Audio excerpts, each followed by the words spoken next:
From Northeast State Studios in Blountville, Tennessee, this is Views of the SEC. And welcome to Views of the SEC. It's a special edition of Views of the SEC. It's the SEC Championship Show with my great co-host Adam Benefiel. I'm Trey Adams. Thanks for tuning back in with us. It's been a long 2 weeks since we talked. I hope everybody had a great Thanksgiving. Let's take a look back at Week 13. Alabama defeats Auburn and completes the regular season undefeated, winning the Iron Bowl and once again going to the SEC Championship. LSU defeats Texas A&M, drops 54 on the Aggies and hires Ed Orgeron. We'll get to that. Kentucky upsets Louisville on the last-second field goal. Very excited about that. Vanderbilt upsets Tennessee on the heels of epic offensive performance from Ralph Webb and Kyle Shermer. Not excited about that. We'll get to that as well. And Georgia Tech defeats Georgia in the closing seconds. Where do we begin, my friend? It was a fun little week we had there. There's a lot of good games, a lot of bad games. A lot of games we don't want to ever remember. But, I mean, with the exception of the Alabama game, which, I mean, I think that was pretty – everyone saw that coming. That was expected, yeah, for sure. Everything else, I mean, there was some sort of combination of, yeah, that sounds about right, and what's happening right now. Yeah, I mean, it just – Alabama, that was not surprising at all. LSU, I mean, the hire of Ed Orgeron, give me a quick opinion on that. Are they going to finally contend with Alabama in the West now that they've got a guy that wants to coach at LSU? See, I think it can go one of two. I mean, obviously, it can go one of two ways, but I'm always kind of wary of hiring interim coaches. West Virginia did that back in 2008 or 2009, and I think it's kind of difficult. I mean, there's an advantage for Coach O because he's from the state. He knows the state. He loves the state, loves the school. But at least in my opinion, it's always easier for existing players to play their butts off for an interim coach because they have an existing relationship with him as a coordinator or as an assistant. He probably was key in recruiting in some semblance. And so it's easy for them, like they feel a connection there. So that makes sense. The key is moving forward is for recruits coming in, are they going to have that type of emotional attachment and trying in playing for Coach O? Because the players that played the past couple since Coach O has been in charge, they know that he's been coaching for his job and they've been playing to help him keep the job. So I think that we'll have to see when the recruits come in for the upcoming seasons if they'll play with that same kind of intensity for them. Mm-hmm. I mean, I completely agree with you. I think Ed Orgeron has been a very positive impact on LSU, at least offensively. Let's dive into this alternate universe that Lane Kiffin joins Ed Orgeron in Baton Rouge and defeats Alabama. I'm just saying, like, regardless of how those games turn out, if Lane Kiffin, if he goes to LSU, how mad will Nick Saban be? And those games will be crazy because you know Lane Kiffin. I mean, he's proven it this year. Whenever he faces off against teams that he used to coach at and he has kind of a less than stellar reputation at, he crushed them. He crushed Tennessee. He annihilated USC, which, yeah, they had some struggles early in the year, but USC is looking like a pretty dang good team right now. Yeah, I mean, Clay Helton's done an exceptional job turning that program around, and that's what was needed at USC. Real quick, let's touch on Vanderbilt beating Tennessee.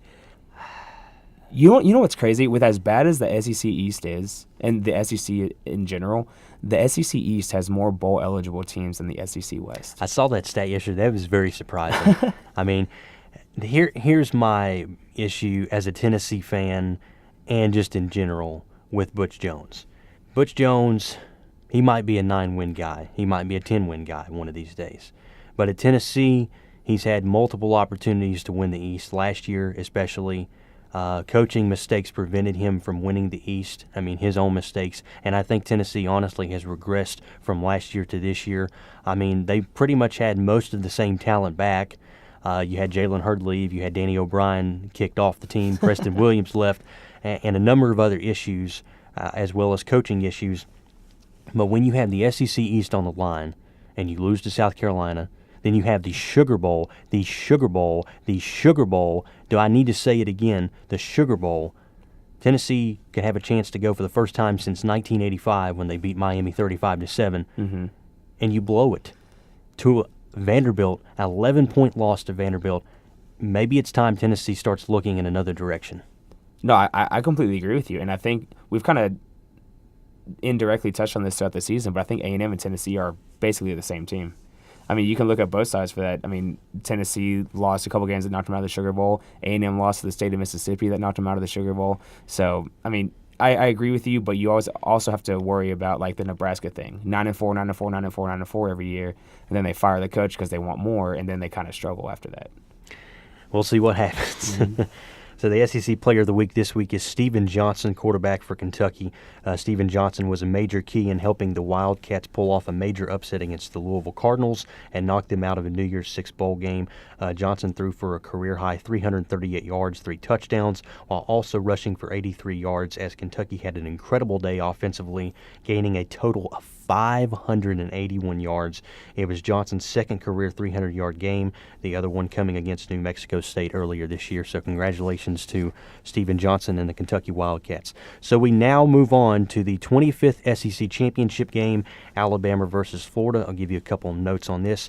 This is the 12th appearance for the Florida Gators. They are 7-4 all-time. They have the most SEC championships. And Alabama is making their 11th appearance, 6-4 all-time.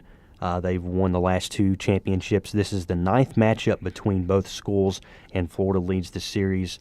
This is the cream of the crop in the SEC right now. As bad as Florida is, just my personal opinion, Right. they got it done, and they're in the SEC championship for the second straight year. So props to Jim McElwain for getting them there, winning the games that they need to. Alabama, no surprise there. Florida, I think they're going to have a tough time slowing down Alabama offensively. They've got a lot of injuries on the defensive side of the ball, and Alabama's just playing lights out on offense right now. Yeah. To your point, that kind of the cream of the crop, it's kind of like a good cheese where you have the good, strong dairy, and then you have the mold that turns it into good cheese. The mold is Florida.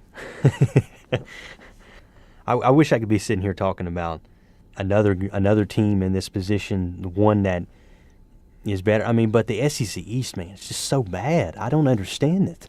I mean, honestly, at this point, it's not even just the SEC East anymore. I mean, outside of Alabama, the SEC as a whole is kind of terrible this year. Yeah, I mean, you look a couple years ago, the SEC was without a doubt the best conference in college football. No doubt. I mean, there was at least a good 5, 6, 7 teams that, just dominated. But the coaching carousel has really brought down the East, with once Urban Meyer left, right. Florida has struggled to find an identity. Yes, they went 3 or 4 years with Will Muschamp, and now they've went back-to-back SEC Eastern Division titles with Jim McElwain, and they're only going to improve. Kirby Smart, the jury is still out on him. Right. Butch Jones pretty much has already proven that he's not going to win the SEC East. And now you look at Will Muschamp at South Carolina.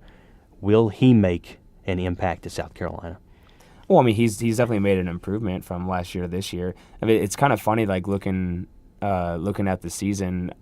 As of right now, you probably have to say that Stoops and Derek Mason are probably the safest coaches right now. I mean, definitely. Obviously, Muschamp is safe as it being his first year. I just don't know what's really going on, and honestly, a lot of the SEC West is kind of struggling in the same vein. Matchup to watch, the Bama run game versus the Florida run defense. I was looking at this statistic last night, and I was kind of surprised to see this not on the Florida side of the ball, but the Alabama side.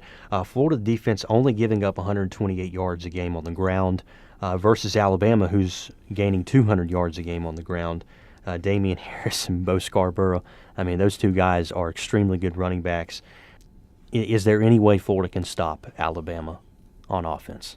No. I mean, best case scenario for Florida, I think, would be kind of a repeat of what happened in the Iron Bowl. Keep it close, try your best, but eventually Alabama's going to pull away. They'd have to force a bunch of turnovers, in my honest opinion. Yeah. So we've talked about it. We've analyzed it. Now give me your prediction. I'm going to take Alabama 42-10. 42-10. I'm going to I will give Florida 2 touchdowns. I got Alabama 34-14. Alabama definitely going to improve to 13-0. Prepare for the college football playoff. The Alabama offense is just going to be too much for Florida. So we are now moving on to one part that I'm very excited to talk about. Yes. Your favorite moment of this season. Real quick, because we don't have a lot of time, but I actually have a couple. James Conner for Pitt, their running back coming back from cancer. That was awesome. Nick Chubb coming back. The Oklahoma State Central Michigan game, that was fantastic. Yes, it was. Pretty much most Texas games. This is really petty of me, but it was really funny to watch them this season, especially with all the struggles that we had. A&M had. They got Tom Herman now. They got Tom Herman. LSU didn't get Tom Herman, so it was a lose-lose situation for me either way. But the ACC was really fun to watch. Honestly, there was a lot of parity this year outside of the top maybe 3 or 4 teams, and so each week people were losing left and right because there isn't really a top tier or a second top tier of teams. So every game had a chance to be competitive, which I really enjoyed that. Yeah. I'll definitely agree with you on a lot of those. I'm going to give you my favorite moment of the season. You probably know what it is. Beating Florida? Yes, definitely. Tennessee's second half comeback against Florida to break the streak on the heels of a 21-0 deficit at halftime. I can't even sit here and describe to you how awesome that was. And let me just also say this. That was the best Tennessee played all season. Mm-hmm. That was... It was like Pandora's box. You opened it up and saw what Tennessee could be in one half of football. Unfortunately, they just could not replicate it for the rest of the season. Right. But no, I feel you. One of these years we're going to beat LSU, and I'm going to understand that feeling. So. So now we are moving on to an unusual part of the show. We don't usually talk about other conferences, but since it is Championship Saturday coming up very soon, the predictions for the other conference championships. Friday night, we've got 2 of them, the MAC championship game and the Pac-12 championship game. Adam, I know that you love some MACtion. Heck yeah. Western Michigan versus Ohio. Give me your row prediction. Row the boat. Go Broncos. Let me take them 45-31. This is going to be a very close game. I have a feeling that this is going to be one that comes down to the wire, but give me Western Michigan 38-35. The Pac-12 championship game, this could decide a playoff spot for Washington. The Huskies versus the Colorado Buffaloes. Who you got? This is going to be a really good game. That's another thing that I forgot to mention, but the Pac-12 has been awesome this year. I'm happy that Colorado is coming back to prominence, but I'm going to take Washington. Okay. I've got Washington 34-27, going to be very close. The American Conference Championship, Navy versus Temple. Oh, as a Navy vet, I got to go Navy. All right, man. I'll take Navy too, 52-14. Conference USA, Western Kentucky versus Louisiana Tech. Oh, give me Western Kentucky. I got Western Kentucky 24-17. The SWAC Championship, Grambling State versus Alcorn State. I know nothing about this game. Grambling State. You don't know about the game between Grambling and Southern every year? Well, I know that, but I know other than that, I don't know anything. But I've got Grambling State as well, 30-20. The Mountain West Championship game, probably going to be my favorite game this weekend. San Diego State versus Wyoming. Oh, I love both of those schools. Having lived in San Diego, I'm going to have to go with SDSU. Okay. I've got San Diego State 42-38, the Big Ten Championship, Wisconsin versus Penn State. Oh, go Wisconsin. I'm tired of Penn State. I'm already tired of them. I've got Wisconsin 31-27. Finally, the ACC Championship game, Virginia Tech versus Clemson. Clemson. And it's not going to be close. Upset. Virginia Tech takes down Clemson 31-28 in overtime. Finally, give me your top 4 for the playoff. Because it's not a championship game, it doesn't count, but give me Oklahoma State over Oklahoma also, just because I hate Oklahoma. But my top 4 is going to be Alabama, Ohio State, Washington, and Clemson. Okay. I've got Alabama, Ohio State, Washington, and sneaking in 4th, Oklahoma. So that does it for Views of the SEC. Thank you for tuning in today. For Adam Benefiel, I'm Trey Adams signing off. Goodbye, everybody. This program is a presentation of the Communications Department of Northeast State Community College and is produced as part of the student learning experience. The content of this program is produced through student participation and does not necessarily reflect the opinions and views held by the school. The music today was provided by Jason Shaw at audioaudix.com.